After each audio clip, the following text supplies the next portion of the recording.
দর্শক 95% ক্ষেত্রে ঘাড়ের ডিস্ক প্রোলাপস বা জেল বের হয়ে যাওয়ার সমস্যা অপারেশনের কোনো প্রয়োজনই পড়ে না।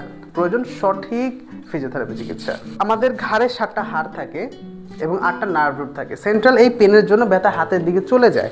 সো আমাদের কাজ করতে হবে ঘাড় নিয়ে। ফিজিক্যাল এক্সামিনেশন শেষ করে আমরা রোগীকে ট্রিটমেন্ট দিই। এখন আমরা কিছু হোম এক্সারসাইজ শিখিয়ে দিব আপনাকে, যার মাধ্যমে বাসায় বসে আপনারা এই ধরনের ঘাড়ে জনিত সমস্যার উপশম পেতে পারেন নিশ্চিতভাবে। চলুন ব্যায়ামগুলো দেখি। প্রথমত থুতনি ভিতরের দিকে নিব, ছাড়বো, লাইক দিস, ধরবো, ছাড়বো 10 বার করে, দিনে 3 থেকে 4 বার। নাম্বার 2, যেই পাশে যেই হাতের দিকে ব্যথা চলে যায় সেই হাতটা এই মাংসপেশি টাইট করে ধরতে হবে অপোজিট হাত দিয়ে। দেখি, টাইট করে ধরেন।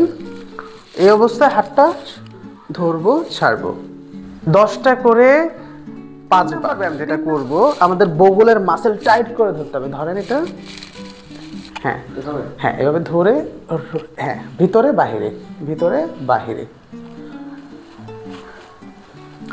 ছেড়ে দিই।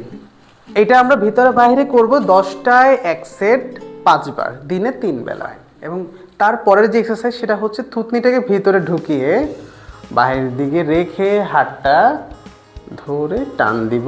হাতটা আমরা হাতলে ধরতেও পারি, না ধরলেও সমস্যা নেই। টান দিয়ে ধরে রাখবো 10 সেকেন্ড করে, ছেড়ে দিব, আবার নিব।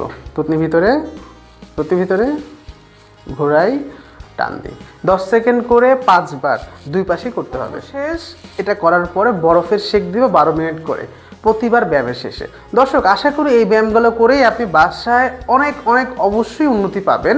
যদি কোনো কারণে ব্যথা বেড়ে যায় বা সমস্যায় পতিত হন, নিকটস্থ একজন ফিজিওথেরাপি বিশেষজ্ঞের পরামর্শ গ্রহণ করবেন।